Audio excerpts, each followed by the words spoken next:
Namumukhang ninja si Paolo Avellino sa kanyang travel outfit of the day patungong Dubai. Kamakailan lang sa black screening ng pelikula nila ni Kim Cho ang My Love Will Make You Disappear. Sa viral na video sa social media, particular sa X na dating Twitter, makikita si Paolo naka-face mask na itim at nakatakip din ng hood ang kanyang ulo. Halos wala nang makita sa mukha ni Paolo na kahit ang kanyang mamata dahil natatakpan ito halos ng suot niyang hood. Kumpara kay Kim na wala anumang takip sa kanyang mukha, naglagay lang ito ng face mask papasok sa airport.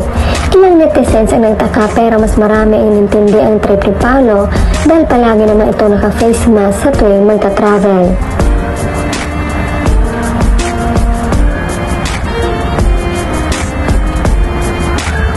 Lalo't lumipad ito patungong Dubai nang hindi pa masyadong magaling at para protektahan naman si Kim sa baka mahawa sa kanya.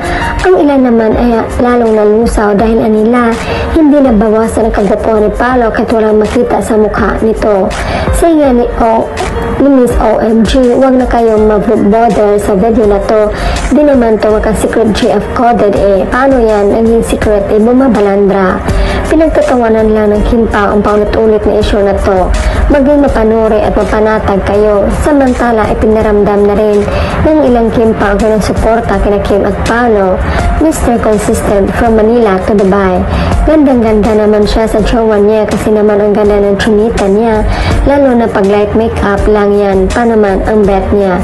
Maganda kahit walang makeup. Pang ilang secret GF na bato. Lahat na lang talaga, kawawa si Pao sa inyo. Lahat ng action, nakatutok kayo. Tapos ang dami niyo laging hanash. Mula sa black screening ng movie sa Baguio para sa Avellino.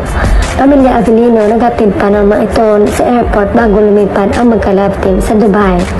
Hindi nagdamot sina Kim at Paolo na binati at nagpaubaya na magkuna ng photo at video ang kanilang mga fan pati ang mag-selfie.